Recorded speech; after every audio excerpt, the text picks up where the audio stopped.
Coming to you live from their studio in South Florida, Twist Gaming. Featuring lead broadcaster, Matt Koza. Co-host and creative genius, Josh Perry. Co-host and interviewer extraordinaire, Ann Lazito. Co-host and marketing mogul, Aaron Murphy. With appearances from special guest, Lucy. Welcome to Twist Gaming, where you get to play board games with us. And good evening, everyone, and welcome. This is Twist Gaming, where you get to play board games with us. We're coming to you live here from our studio in sunny South Florida, bringing you another episode of our first impression session of our Spotlight stream, where tonight we had the pleasure of showing off Grackles by Fireside Games.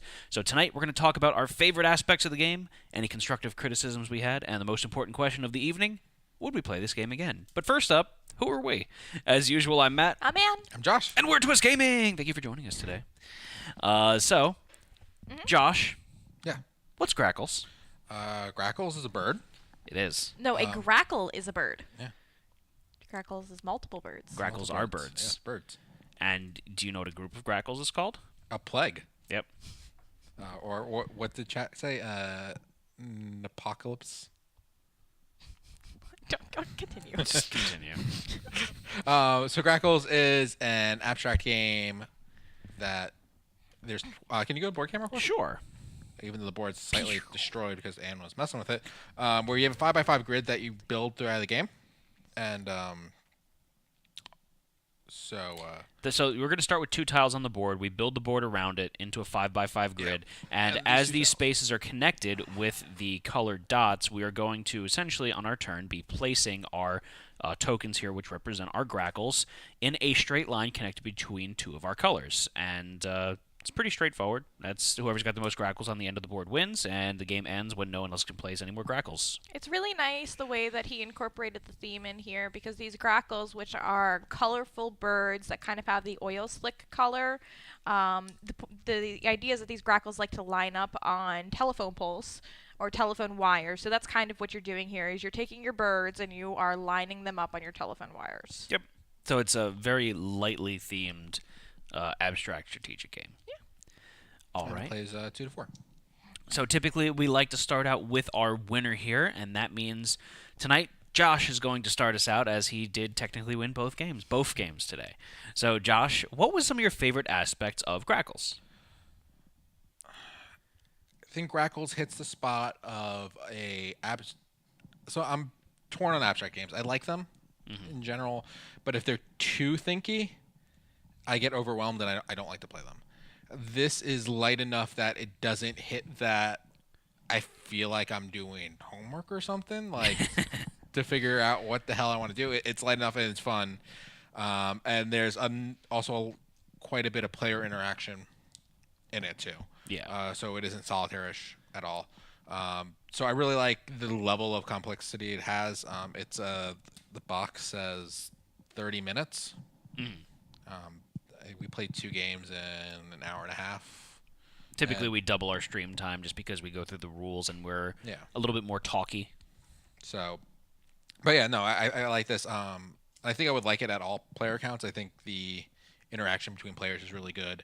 And even at a 2-player count, I've seen Ann play a full game with Justin, and the amount of, oh, I'm going to turn this tile, you're going to turn it, like trying to figure out what the deal is going to be. And so it is a lot of fun and trying to work with the other players.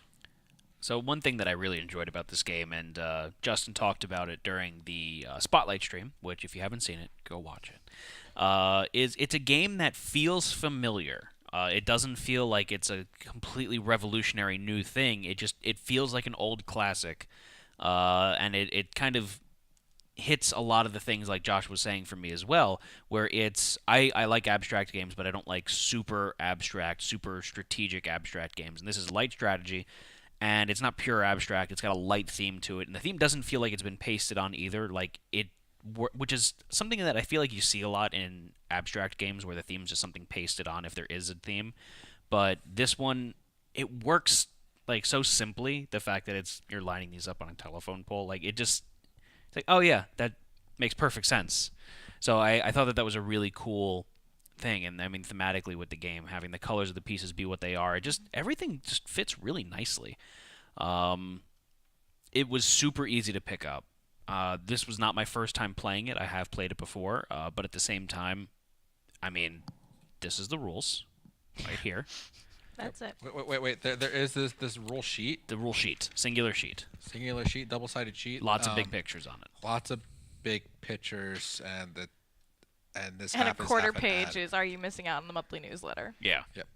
So One thing I also want to point out is I like the rotate mechanic or mechanism, yes. and then I also love the fact that it's a limited rotate mechanism. So it kind of there was a point where Anna and I got into the back and forth of no, I'm rotating it, no, I'm rotating it, and I feel like that would have gone on significantly longer if we had an infinite number of rotate tokens.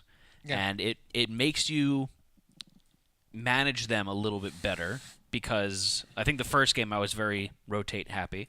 Second game I held on to them a little bit more, and it definitely changes up the way that you play the game based off of that, and I actually thought that was really nice. Anne, how about you? What aspects of the game scratch the itch for you? I think you guys hit a lot of the same points. I like that this game kind of reminds me it's not as complex as chess, but it's still kind of got that feel where you have to think a couple of steps ahead about what your opponents are going to be doing. So you've got that strategy there, and I can't help but feel like a connection to almost like checkers. Just Yeah. the way that these round tokens are, like the thickness of them, the round shapes. So it kind of gives me that nice kind of childhood game feel. Half man, half bird. The Josh. And it's definitely, you guys said it. It's a great game that's easy to pick up. It is light. It's fun. I definitely play this with the kids. I feel like it hits that right spot for giving you something that's going to give you some challenge and some kind of meat, like light, still in the light realm. But still, it's still being very light. Like we were talking about it being Labor Day, and like this is just a fun game to bring out. To be a great gateway game too, I think, because you have enough people who are familiar with puzzles and whatnot that this is not an intimidating game. All right. Any other points from either of you before we move on to constructive criticisms? I don't think so. So for the constructive criticisms portion, we know that this game is pretty much finalized, but this is just from our personal experience playing through the game first time, or in some case, in this case, second time for some of us. Yeah. What aspects would we change if we had the opportunity? And personally, for me, that would have to be the way that the rotate mechanism works with the tiles, and there being tiles like in the middle of the board and stuff. I get annoyed when the board's not like it messes with my I want all the tiles to be touching, so I feel like a molded thing that you can put them in, and obviously that would increase the cost of the game significantly, but Yeah. I would love that so much. Like a 5x5 grid that held everything in place. But the issue with that is You're building the board, You're yeah. building the board as you Yeah. play. So Floating grid. Yeah, but just like for the last game, like say we had this one open, it's kind of a pain to like if you have pieces on all there, it's like, oh, I need to move this and I want to do it there, and like, look, I just messed up the But board. if you play it, you could also just play with like a little bit of gap around the tiles. That's you don't have true. to have them butt up against each other. That's true. My OCD says that they must. Yeah, I'm with Ann on that one. I do want to echo that point, and I was kind of thinking, I know that you guys have the gear grids that Lightning and Lace do, and that's kind of what I was feeling like I wanted. But you're right. It's to be redundant. It's a floating 5x5. It would be nice if maybe the pieces interlocked like a jigsaw. No, Oh, it that would make it more difficult to get them out of the middle. It'd make it more difficult to get them out of the middle, but at the same time, you wouldn't screw up the entire board when you're trying to move Because something everything around. else would be locked. Yeah. I don't know how you do that. It's not annoying enough to be that big of a deal. Yeah. But I get it. Like that was just something that just popped into my head quickly. Otherwise, I mean, personally, this game is very nicely polished. I like the way that it played. I think that it's really good.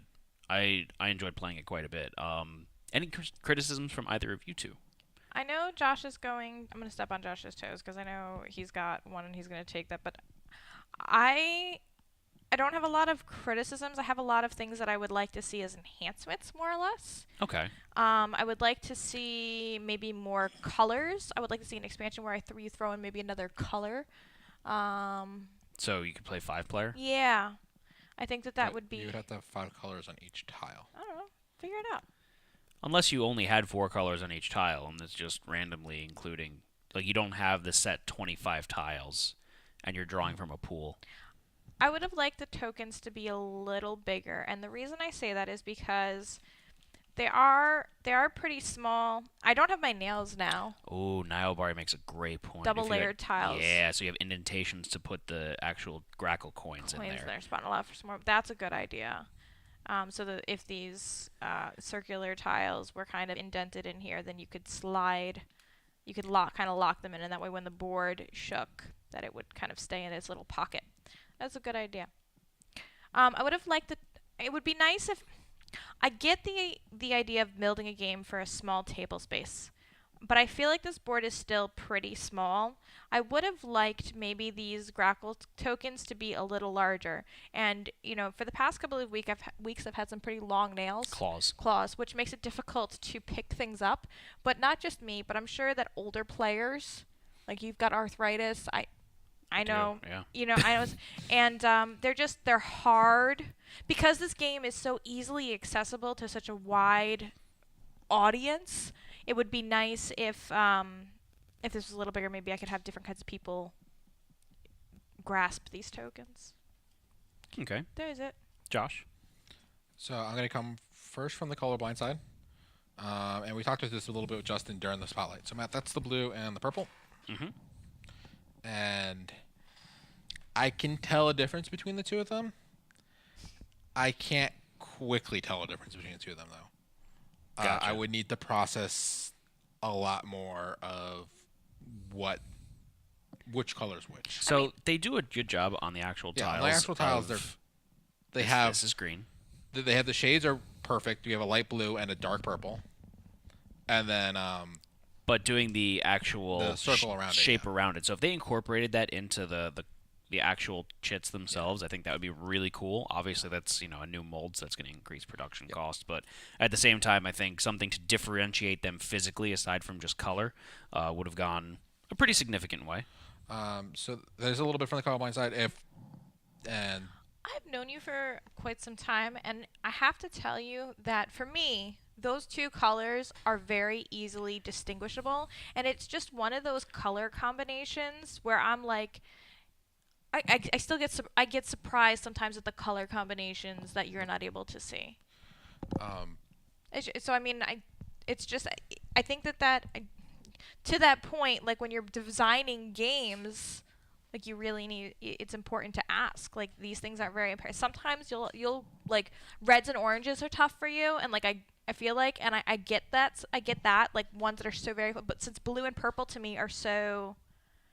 So I'm red green colorblind. I don't see as much red, and purple has more red in it. Right, so and that's I don't what see brings you all back the to red, blue. and it brings it more back to blue. That makes sense. So that's the issue I have. So since it has a little bit less red in it than the darker purple does, this matter. Like that darker purple, I could probably easily confuse that for blue. I could say that was a dark blue, and because you're missing the red. because I can't completely tell, and that would be a guess for me. Knowing that it's purple, that's why I'm saying it's purple. But if I saw this out of the box, I might say that's light blue and that's dark blue. If I knew it was a game, I might guess purple just because I don't think someone would use light blue and blue. But dark not blue. because you know that is purple. Yeah, not because I know it's purple. So that's the one little thing. And the other thing I would like to see is the 2 starter tiles. I would like to see them a different color and a different back. Oh yeah, because They're the only identical to the rest of the tiles. Leave them there. The only differentiation is that they have the diamond shape in the middle. Yep. And if you flip them over, Same back. same back. So I'm gonna put them in a pile with the rest of the tiles and back in the box. And then when we pull back out, I'm gonna have to dig through the pile to find It's not a the huge. 2. It's not a huge one, but It's a minor If you had to pick inconvenience. something. it's a minor thing that for a second printing, if you just change the back of those, Yeah. they'd be easily noticeable. They do have the front notice, so there's something to notice there. But Yeah. they didn't need that back to be matching with those since they are separate. That's not a big thing. I'm just here to invalidate your opinion. That's fun. Is that it? Yeah, those are my two biggest gripes. Yeah, so I think that echoes that the game is. I mean, it's super simple, and it does a lot of things right. Yeah. So I'm really excited to see this out on the store shelves and to start seeing people pick this up. And, I really encourage you guys, if you are into the hobby board game industry, if you're looking to get people into the hobby board game industry who maybe are a little intimidated by other games, I think this is a fantastic, light gateway game. So, most important question of the evening: would you play this game again? Yeah. I'm gonna change it up. Sorry. And I was gonna ask you, but go ahead, Ann. She already said. Yes, I definitely How about would. with the kids? Absolutely. Joshua? Yeah, definitely play this game. I'm gonna third that. I definitely want to play this game again. It's super light. I mean, not super light, but it's light. It's easy to pick up, and it's got a quick play time to it. So I think that is very sought after in a lot of games that we play here, and I had a good time playing it. Especially for this style of game. Absolutely. Because I probably wouldn't want to play the same game of this for an hour or two. No. That would Yeah. lose my mind. All right, so thank all of you for joining us today. We're going to be signing off for real this time. Make sure you follow us on all of our platforms. That's Facebook, Twitch, Twitter, YouTube, Instagram, and chat with us on our Discord channel where?